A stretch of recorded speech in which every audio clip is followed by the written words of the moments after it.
오늘 우리에게 주신 하나님의 말씀을 함께 읽습니다. 사무엘상 9장 1절부터 2절까지의 말씀입니다.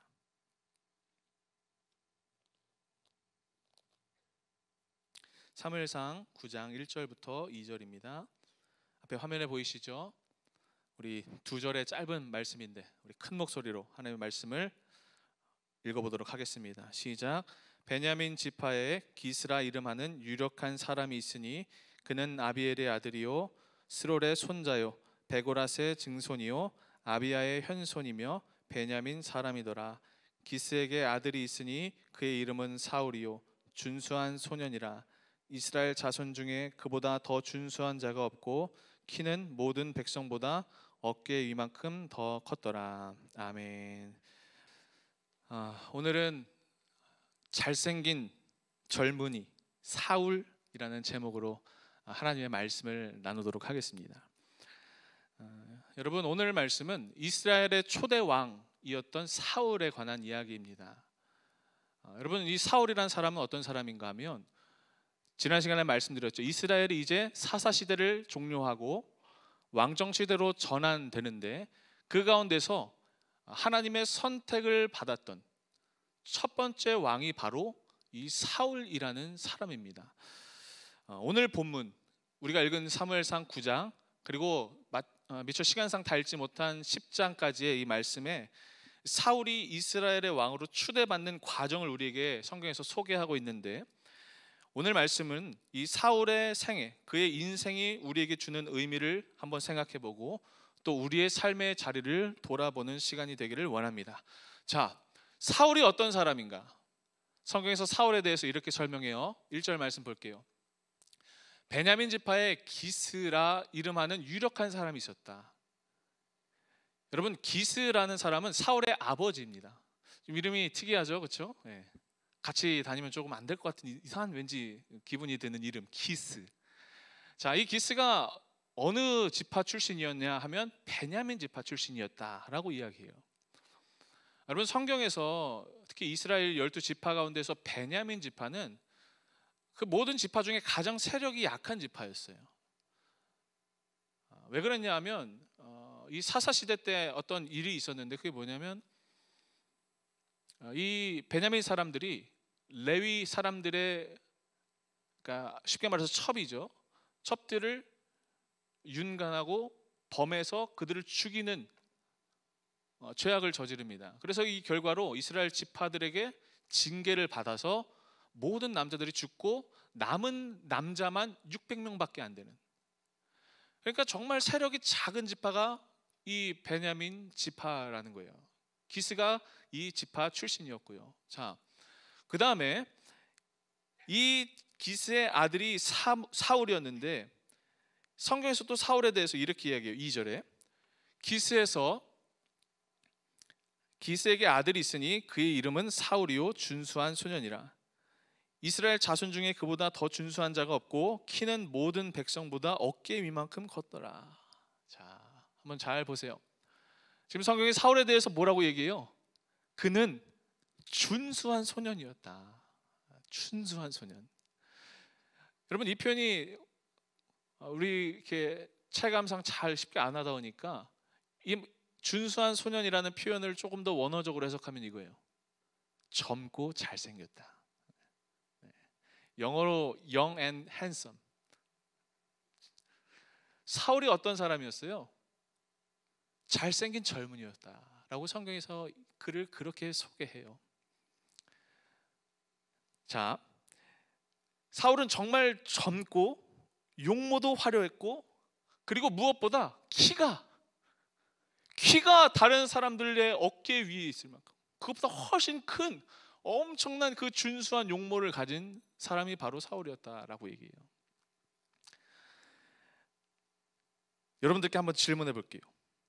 하나님이 이스라엘의 초대 왕으로 첫 번째 왕으로 사울을 선택하셨다라고 말씀드렸는데 하나님이 왜 사울을 선택하셨을까요?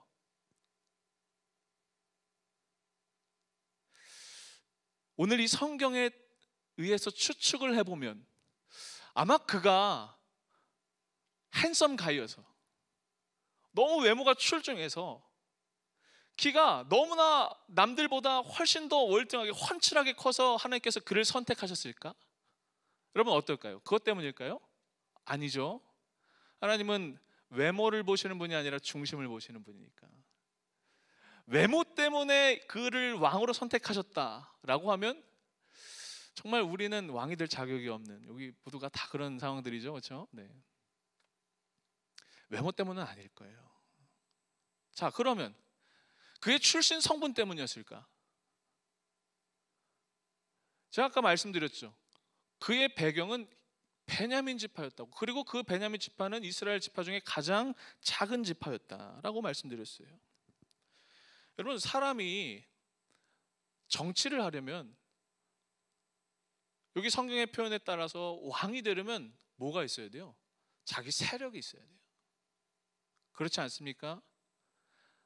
나를 지지해주는 뒷 배경들이 있어야 된다는 거예요. 여러분, 우리가 국회의원 선거할 때나 아니면 뭐 어떤 인물을 뽑을 때 가장 결정적으로 우리의 투표에 그 표를 주게 되는 원인이 뭐죠? 그 사람이 가진 세력이에요. 정당을 보고 우리가 뽑죠, 그렇죠? 여러분, 우리 지역구에 누가 출마를 했는데 그 사람이 누군지 알고 뽑습니까? 그런 경우는 거의 없어요. 그 사람이 가진 배경, 힘, 그 사람을 따르고 있는 사람들을 보고 우리가 투표를 하잖아요. 그런 의미에서 봤을 때 사울은 전혀 그런 정치적인 배경이나 세력이 없었다라는 거예요. 그럼 하나님이 왜 도대체 사울을 선택하셨을까? 답을 알려드리겠습니다. 이유가 없습니다. 이유가 없어요. 아무리 성경을 눈 씻고 봐도 찾아봐도 하나님께서 그를 왕으로 선택하실 만한 이유가 없어요. 특별한 이유가 진짜 없다라는 거예요. 여러분, 원래 우리가 하나님께 받는 구원이라는 것도 그런 것 아닙니까? 여러분, 우리가 하나님께 왜 구원을 받았습니까? 우리 안에 있는 어떠함 때문에 하나님이 우리를 구원해 주셨습니까? 우리가 의로워서 구원받은 것 있습니까? 구원받을 자격이 있어서 받았습니까? 아니죠. 여러분, 키가 커서 구원받으셨어요? 하나님이 180 이상 다 구원받아, 이렇게 해서 우리가 구원받았습니까? 아니지 않습니까? 이유가 없는 거예요. 그래서 찬송가에 그런 고백 있잖아요. 아, 하나님의 은혜로 있을 데 없는 자 왜 구속하여 주는지 난 알 수 없도다. 그렇죠? 알 수 없는 거예요. 왜 내게 성령을 주셔서 내 마음을 감동케 하시는지 난 알 수 없도다.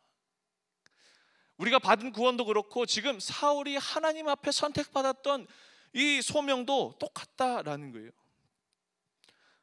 그리고 본문이 이제 우리에게 전하고 있는 이 사울이 왕으로 기름 부음 받는 과정을 보면 더욱더 이게 분명해요. 그 이유가 없다라는 거예요. 자, 여러분, 제가 지금부터 사무엘상 9장 그리고 10장에 엄청나게 길게 설명하고 있는 사울이 왕이 되는 이 과정을 진짜 짧게 3분 만에 요약을 해볼 테니까 여러분 잘 들어보세요. 정말 압축했으니까. 자, 이런 이야기가 있어요. 이 오늘 1절 2절 다음에 사울이 이제 아버지가 잃어버린 암나귀를 찾으러 떠납니다. 그런데 이 나귀를 찾는데 아무리 눈 씻고 찾아봐도 찾을 수가 없어요. 그래서 시간이 흘러서 3일이나 걸렸어요. 그래서 사울이 이제 안 되겠다, 더 이상 이 나귀를 찾아다니다간 아버지께서 걱정하시겠다 하고 집으로 돌아가려고 해요. 그런데 마침 그 사울과 함께 했던 종이 사울에게 이렇게 얘기해요. 지금 우리 여기 근처에 하나님의 선지자가 있습니다. 그 선지자에게 찾아가면 아마 우리가 어디로 가야 될지 길을 알려줄 겁니다 해서 그를 찾아가죠. 그가 누굽니까? 사무엘이에요. 자, 그렇게 사무엘을 만나는데 사무엘은 이미 하나님으로부터 음성을 들었어요. 명령을 받았어요. 어떤 명령? 너를 찾아오는 사울이라는 사람이 있을 텐데 그 사람을 내가 왕으로 선택했다. 그리고 왕으로 기름을 부어라. 이런 명령을 받고 실제로 그를 만나서 기름을 붓고 왕을 세우려고 해요. 자, 그런데 사울이 너무나 깜짝 놀라서 거부를 하죠. 그리고 오히려 반문합니다. 아니, 저는 왕이 될 생각도 없었고 욕심도 없었고 아무런 그런 기대도 소망도 없었습니다. 그리고 심지어 저는 베냐민 지파 사람입니다. 가장 연약한 세력입니다. 제가 잘난 게 없습니다. 뭐 별 볼 일 없는 집안인데 제가 어떻게 왕이 될 수 있습니까? 라고 반문을 해요. 그러자 사무엘이 대답하죠. 그건 네가 정하는 게 아니라 하나님이 정하신 것이야. 하나님의 뜻이야. 그리고 네가 이제 돌아가는 길에 세 가지 징조로 하나님이 너를 선택하셨다는 것을 알게 될 건데, 그 세 가지가 뭐냐면, 첫 번째, 네가 길을 가다가 라헬의 묘 앞에 두 사람을 만날 텐데 그들이 너에게 네가 찾는 나귀는 이미 찾았고 아버지께서 너를 기다리신다라고 말할 거야. 실제로 사울이 이것을 경험합니다. 그리고 두 번째로, 네가 세 사람을 만날 건데 한 사람은 염소 새끼 3마리, 한 사람은 떡 3개, 그리고 한 사람은 포도주 가득 부대 하나를 들고 있는데 그 사람들 중에 한 명이 너에게 떡 2덩이를 줄 거야. 실제로 사울이 이걸 또 경험해요. 그리고 마지막으로 어떤 일이 있냐면, 하나님의 산에서 내려와서 이제 성읍으로 들어가는 선지자 무리를 너희가 만날 텐데, 그 선지자들이 악기를 들고 노래를 하면서 예언하고 내려올 때 너도 그때 새 영을 받아서 네가 예언하게 될 거야. 실제로 또 사울이 이걸 경험합니다. 이 사건이 있은 이후에 이스라엘 사람들이 모든 지파에서 1000명씩 모입니다. 그리고 제비를 뽑죠. 우리의 왕을 뽑기 위해. 누가 뽑혔을까요? 첫 번째, 베냐민 지파가 뽑히고, 그 다음에 그 베냐민 지파 사람 중에 누가 뽑혔냐? 사울이 실제로 뽑힙니다. 근데 정말 재밌는 건 성경에 이렇게 기록되어 있어요. 사울이 그 왕으로 뽑혔을 때 사람들이 이 사람이 도대체 어디 있는가 물어봤는데 사울이 그때 짐 보따리에 숨어 있었어요. 이걸 무엇을 의미하는 걸까요? 그가 왕이 되려고 했던 소원이나 계획이 없었다는 거, 오히려 그걸 회피하고 있었다는 거예요. 사람들이 사울을 찾아 나섭니다. 그리고 그를 끌어안쳐다가 기름을 붓고 왕께 만세 하면서 그가 왕이 되는 것이 사울이 왕이 되는 스토리입니다. 자, 여러분, 핵심은 뭔지 아십니까? 무엇을 말하고 싶은지 아십니까? 사울은요, 아무런 기대도 또 계획도 없던 자리에 앉게 돼요. 정치와 권력과는 관련이 없는 사람인데요, 하나님이요 그를 선택하시고 그를 세우셨어요. 사울의 어떠함 때문이 아니라 하나님이 그를 그냥 선택하셨다라는 거예요. 자, 그런데 결론, 이제부터 중요합니다. 여기서 이제 제가 하고 싶은 이야기가 나오는데, 사울은요, 결론부터 이야기하면 실패한 인생을 살게 됩니다. 하나님이요 그를 버리세요. 사무엘상 15장 11절에 보세요. 내가 사울을 왕으로 세운 것을 후회하노니 그가 돌이켜서 나를 따르지 아니하며 내 명령을 행하지 아니하였음이니라 하신지라. 하나님 뭘 하신다고요? 사울을 왕으로 세운 걸 후회하세요. 그래서 누가 등장해요? 다윗. 우리가 너무나도 잘 아는 다윗, 너무나 많이 들어서 아는 그 다윗이 이 사무엘을 대신해서 왕으로 세워집니다. 여러분, 그래서 실제로 사무엘서의 주인공은 누구예요? 다윗이에요. 사울이 아니라. 그리고 이 다윗의 왕조를 통해 누가 오셨어요? 예수 그리스도께서. 그 이새의 뿌리에서, 이 다윗의 왕조에서 예수 그리스도가 우리 가운데 오신 것입니다. 자, 여러분들께 질문합니다. 여러분, 그렇다면 사울의 이 인생은 도대체 무슨 의미입니까? 하나님이 분명히 선택하셨고 그를 왕으로 세우셨는데 결국 실패하는 그 사울의 인생, 하나님이 왜 이런 사울이라는 사람들을 역사의 무대에 등장시키셨을까요? 그의 생애가 가진 의미는 도대체 무엇일까요? 잘 보십시오. 여러분, 사울의 실패는 말입니다, 바로 우리가 지나온 삶의 자리들입니다. 또 지금 저와 여러분들이 겪고 있는 현실입니다. 무슨 말인가 하면, 여러분, 우리는 언제나 하나님 앞에서 후회뿐인 인생을 산다라는 겁니다. 여러분, 지난 일주일의 삶을 한번 찬찬히 생각해 보세요. 혹시 여러분들 가운데 나는 지난 일주일 너무나 하나님 앞에 감사한 일들 뿐이었어, 그런 분들 계세요? 거의 없을 거예요. 그런데 나는 지난 일주일 생각해 보면 너무나 후회뿐인 시간들이었어. 내가 하나님 앞에 또 올바르게 살지 못했어, 후회스러워 라는 느낌으로 여기 오늘 오신, 이 자리에 오신 분들 한번 생각해 보세요. 아마 대부분은 다 후회와 실패와, 그래서 또 하나님 앞에 나오는 게 너무나 죄송스럽게 회개하는 마음으로 이 자리에 나왔을 거예요. 여러분, 우리가 매일 실패한다라는 거예요. 우리가 하나님을 믿으면서, 우리가 하나님을 믿는다고 하면서 열심히 한다라고 하면서 우리 기억에 남는 건 뭔지 아십니까? 온통 실패한 기억들 뿐이라는 거예요. 이 사울의 생애가 바로 저와 여러분들의 자리라는 겁니다. 그러나 여러분, 사울의 실패는, 하나님의 역사는 사울의 실패로 끝나지 않습니다. 그 이후에 누가 등장한다고요? 다윗이 등장한다라고요. 사울이 실패의 상징이라면 다윗은 영광의 상징입니다. 승리의 상징이에요. 사무엘서에서 일부러 그 두 왕을 대비시키는 거예요. 사울을 보여준 다음에 다윗을 보여주는 거예요. 그냥 있는 사람들이 아니라는 거예요. 우리에게 전해주고 싶은 구조 메시지가 있다라는 거예요. 그 사울의 실패가 있었는데 하나님이 거기서 그치시지 않고 누굴 주셨다? 다윗의 승리를 주셨다. 하나님의 역사는 그렇게 끝나지 않는다는 것을 우리에게 이 두 사람을 통해서 알려주신다는 겁니다.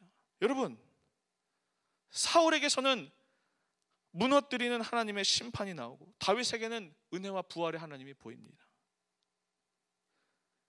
이 사울과 다윗의 역사는 다름 아닌 저와 여러분들, 저 여러분들 안에 있는 하나님의 시간표들입니다. 여러분, 우리를 향하신 하나님의 인도하심과 섭리 속에는 언제나 실패 그리고 영광이 있습니다. 우리 삶 가운데 무너짐이 있고 또 하나님의 세우심이 있습니다. 이것을 성경이 둘로 나눠서 사울과 다윗으로 나눠서 우리에게 설명하고 있는 것입니다. 여러분, 사도 바울의 삶을 한번 생각해 보십시오. 사도 바울은 어떤 사람이냐면, 그가 스스로 자기의 삶을 고백하기를, 나는 태초부터 하나님께서 예정하신 사람이다, 나는 어머니의 태로부터 하나님께서 만드신 사람이다 라고 이야기했어요. 그런데 여러분, 그 바울의 삶은 어땠습니까? 예수님을 알기 이전에 오히려 예수님을 죽이러 다니던 사람이었어요. 어떻게 보면 철저하게 실패와 후회뿐인 인생이 바로 바울의 삶이었죠. 그런데 정말 놀랍게 어느 날 갑자기 아무 이유 없이, 바울이 기대하지도 소망하지도 않았는데 하나님께서 그 앞에 나타나십니다. 사울아, 사울아, 네가 왜 나를 핍박하느냐. 그 음성 앞에 사울이 꼬꾸라지죠. 그리고 그 이후부터 바울은 하나님을 향한 인생을 삽니다. 180도 뒤바뀐 삶을 산다라는 거예요. 이게 뭐예요? 바로 저와 여러분들의 삶이라는 거예요. 여러분, 우리는 실패를 지나서 영광으로 갑니다. 우리에게 하나님께서 사울의 시간을 허락하시며 또 그 시간을 통해서 어디로 가게 하시는가? 다윗의 시간으로 가게 하시는데, 우리가 그 사울의 시간을 어떻게 여기냐 하면, 우리는 날마다 그걸 후회해, 실패라고 단정짓고 그냥 그것으로 인해서 우리의 삶을 평가하고 스스로 자책하고 거기에 무너지는 인생을 살고 있다는 겁니다. 그러나 여러분, 하나님이 우리에게 모두 다 허락하신 시간들입니다. 혹시 지금 여러분들이 반복되는 죄악들 때문에, 단 한 발자국도 움직이지 않는 이런 나의 완악함 때문에 스스로 아파하고 절망의 자리에 앉아 있다면, 여러분 기억하십시오. 그 시간도 하나님께서 여러분들에게 허락하신 시간이라는 것 말입니다. 여러분, 우리가 무작정 실패해도 하나님이 너를 사랑하시니까 괜찮아 라는 게 아니라, 우리의 실패보다 하나님의 구원이 훨씬 더 크다라는 겁니다. 우리가 아무리 실패한다고 할지라도 하나님의 구원이 너무나도 커서 그것을 다 덮고도 남음이 있는 놀라운 축복을 우리가 우리 삶 가운데 받아 놓고 있는데, 그 하나님의 크심을 바라보지 못하고 매일매일 반복되는 실수 앞에 무너지고 눈물을 흘리고 그 자리에 주저앉고 있는 것이 우리의 삶이라는 겁니다. 여러분, 실패도 하나님이 주신 것입니다. 하나님이 허용하신 시간들입니다. 왜요?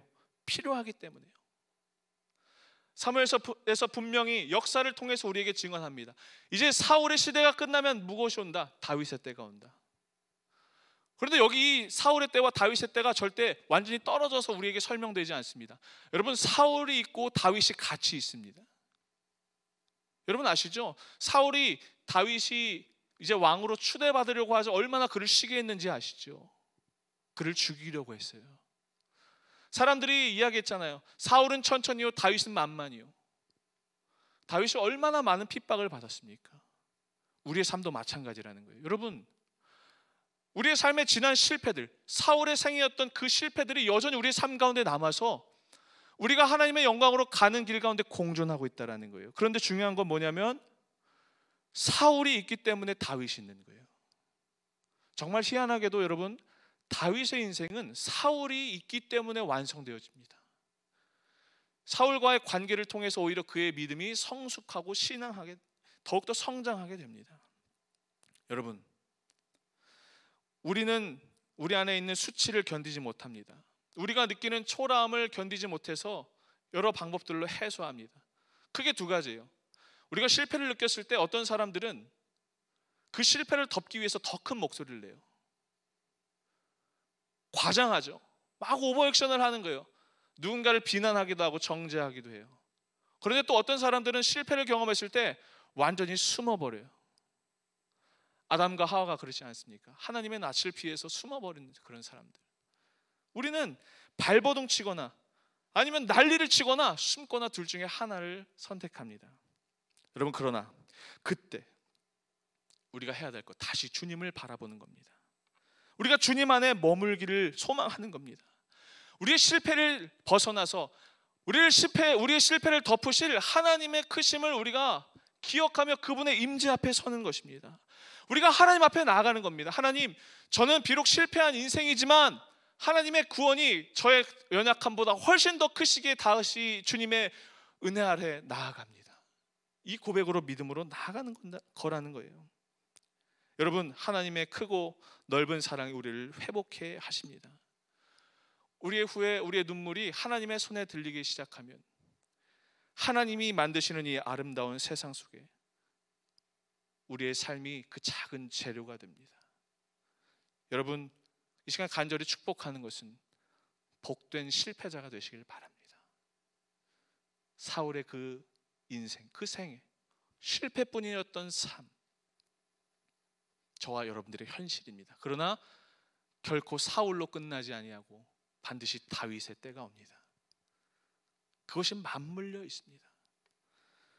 이 시간에 간절히 축복하는 것은 여러분들이 믿음의 눈을 들어 하나님 앞에, 그분의 크심 앞에 다시 한번 나아가는 주인공들 되시기를 간절히 축복합니다. 마지막으로 이 예화만 하고 마칠게요. 여러분, 빈센트 반 고흐라는 화가를 잘 아시지요? 이 고흐는 원래는 화가가 아니었다고 해요.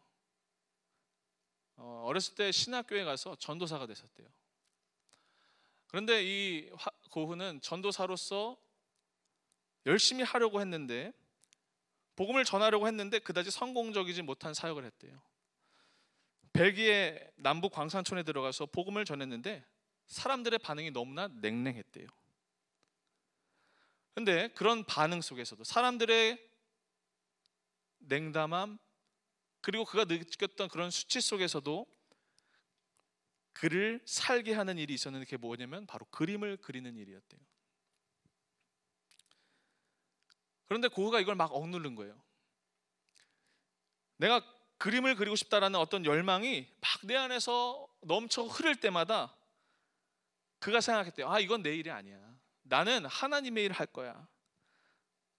복음 전한 일에 그림은 방해될 거야 라고 하고 막 자기의 마음을 억누렀다라고 해요. 그러다가 그가 27살이 되던 해에 정말 우연한 어떤 사건으로 자기의 부르심이 내가 뭘 해야 되는지를 너무나 확연하게 깨닫게 됐대요. 그리고 그 발견의 감격을 동생에게 편지하는 내용 중에 이런 내용을 썼어요.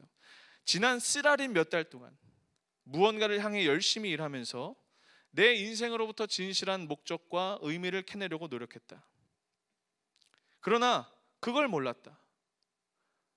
하지만 이제 그걸 알았으니 난 다시 결코 꺾이지 않을 것이다. 화가가 되기 위해서 나는 그동안 너무나 많은 일들을 실패해온 것이었다. 고흐가 말하는 건 뭐냐면, 그가 자기가 모든 일에 실패할 수밖에 없었던 까닭은 자기가 뭘 해야 하는지 너무나 정확하게 깨닫게 하기 위해서, 그걸 발견하기 위한 것들이었다라는 것을 뒤늦게 깨달았다는 거예요. 그리고 실패할 수 없는 이제 단 한 가지 일을 찾았기에 나는 이제 더 이상 실패하지 않는다라고 말했대요. 여러분, 목적지를 향해서 길을 떠난 사람은 아직은 도착하지 않았지만 목적지와 연결된 길 위에 있습니다. 우리가 그 길을 가다가 지칠 수도 있습니다. 또 때로는 잠시 한눈을 팔 수도 있습니다. 하지만 우리가 그 길에서 벗어나지 않는 한 우리는 이미 성공한 인생입니다. 주님이 우리에게 맡기신 일이 무엇인지 알고 우리가 그 주님의 길에 있다라는 것을 아는 사람은 이미 실패할 수 없는 사람이다라는 겁니다. 말씀을 마칩니다. 사울의 생애, 사울의 자리, 사울의 삶, 원하지도 않았고 소망하지도 않았던 하나님의 선택을 받았고 그것을 피하려고 거부하다가 더욱 뼈저린 실패를 경험한 사울의 인생.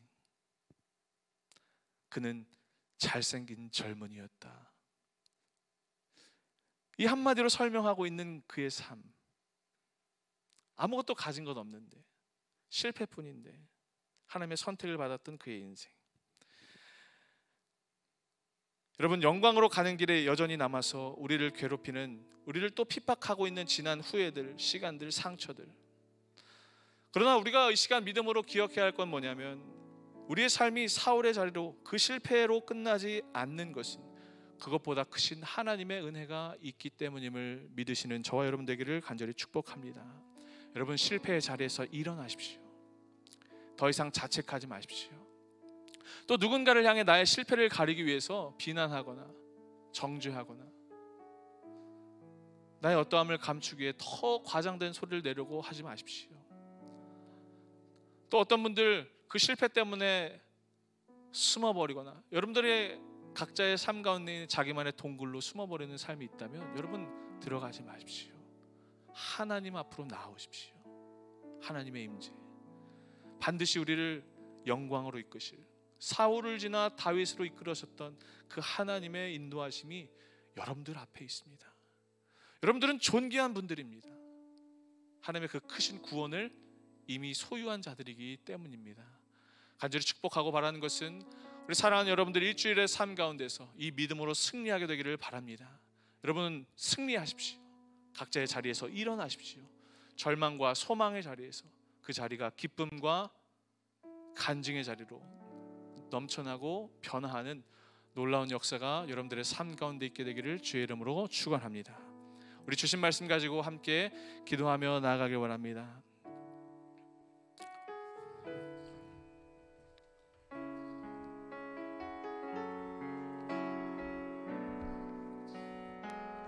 여러분, 우리 잠시 눈을 감아 볼까요?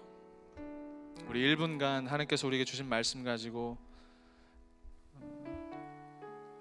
우리의 생각과 우리의 소리를 닫고 하나님께서 말씀하시는 그 음성을 이 시간 잠시 우리의 마음 가운데 새겨보기를 원합니다.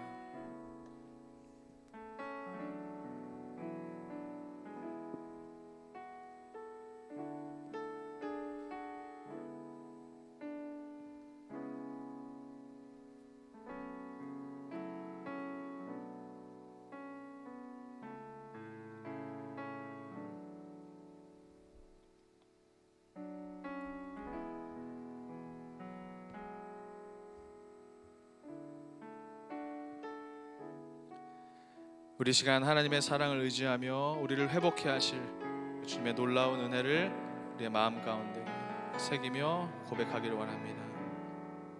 하나님의 그늘 아래, 하나님의 그늘 아래 내 모든 것 다 내려놓고 나 잠잠히 주를 묵상하네. 그 놀라우신 은혜를 끝이 없는 주의 사랑 강물 되어 흘러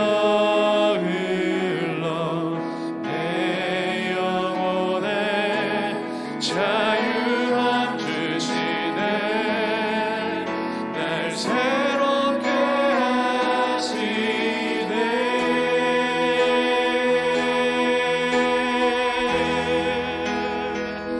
하나님 사랑 그 사랑 날 자유케 하네 하나님 사랑 그 사랑 날 회복해 각자의 자리에서 일어나서 주님의 그 임재 앞으로 나아가길 원합니다. 결단하며 찬양합시다. 하나님의 그늘 아래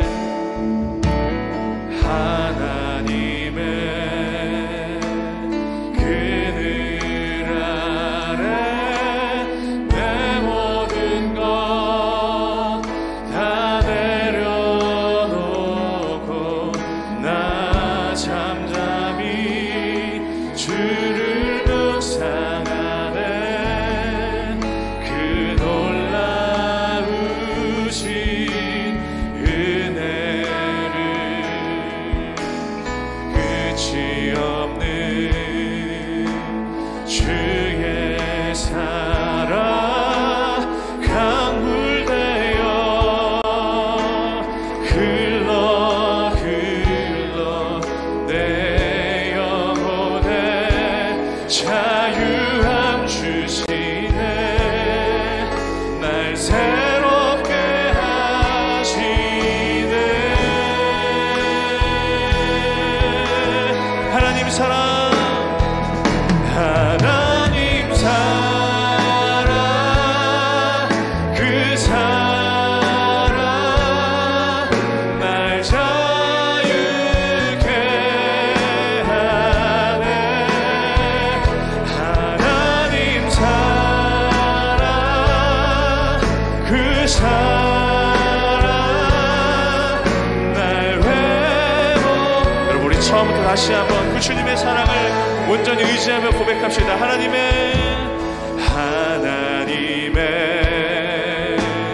그늘 아래 내 모든 것 다 내려놓고 나 잠잠히 주를 묵상하네 그 놀라우신 은혜 끝이 없는 주님의 사랑 끝이 없는 주의 사랑 강물되어 흘러 내 영혼에 자유함 주신 우리의 영혼을 자유케 하실 우리를 새롭게 하실 그 주님의 사랑을 의지하며 우리 믿음으로 함께 고백합시다. 하나님의 사랑 하나님 사랑 그 사랑 날 자유케 하네 하나님 사랑 그 사랑 날 오직 주님만이 우리를 회복케 하십니다. 하나님의 사랑 그 사랑 날 자유케 하네 하나님 사랑 그 사랑 날 회복해 하나님 사랑 그 사랑 날 자유케 하나님의 그 사랑의 깊이와 우리가 말로 다 형언할 수 없는 그 사랑의 차원을 우리 마음 가운데 모시어드리며 우리 전심으로 다시 한번 고백합니다.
이제는 우리 주 예수 그리스도의 은혜와 하나님 아버지의 무한하신 사랑과 성령님의 감화 감동 역사하심이 하나님의 사랑을 힘입어 주님 안에 온전케 되기를 소망하고 갈망하는 하나님의 백성들 머리 위에 이제로부터 영원토록 함께하여 주시기를 간절히 축원하옵나이다. 아멘.